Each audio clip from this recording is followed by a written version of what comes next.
মৃত্যুর দীর্ঘ ৪ মাস পর অবশেষে শুরু হয়েছে ইরানের সর্বোচ্চ নেতা আয়াতুল্লাহ আলী খামেনির শেষকৃত্যের আনুষ্ঠানিকতা।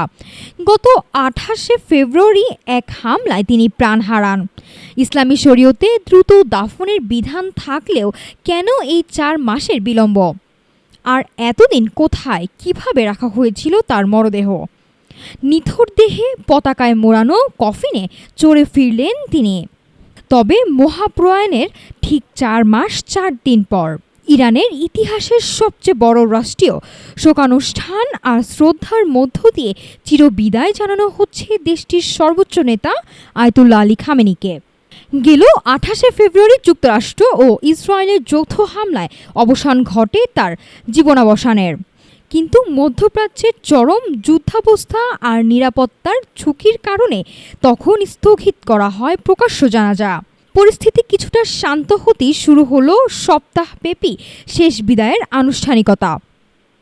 তবে প্রশ্ন উঠেছে, ইসলামের রীতি ভেঙে কেন এতদিন আটকে রাখা হলো দাফন? তবে কি মরদেহ সাময়িকভাবে কোথাও কবর দেওয়া হয়েছিল? গুঞ্জন উড়িয়ে ইরানি প্রশাসন বলছে, পুরো সময় ধর্মীয় শরীয়ত ও আইনি মানদণ্ড মেনেই অক্ষত রাখা হয়েছিল তার মরদেহ। তেহরান কম হয়ে ইরাকেরও বেশ কয়েকটি শহর ঘুরে আগামী বৃহস্পতিবার খামেনির জন্মস্থান মাশহাদের ইমাম রেজার মাজারে হবে চূড়ান্ত দাফন।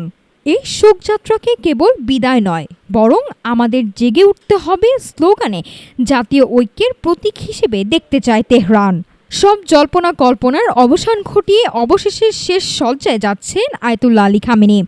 এই দীর্ঘ ৪ মাসের অপেক্ষা কেবল নিরাপত্তাজনিত কৌশলই ছিল না, বরং তেহরানিকে ব্যবহার করছে মধ্যপ্রাচ্যের ভূ রাজনীতিতে নিজেদের শক্তি ও জাতীয় ঐক্য প্রদর্শনের মোক্ষম হাতিয়ার হিসেবে।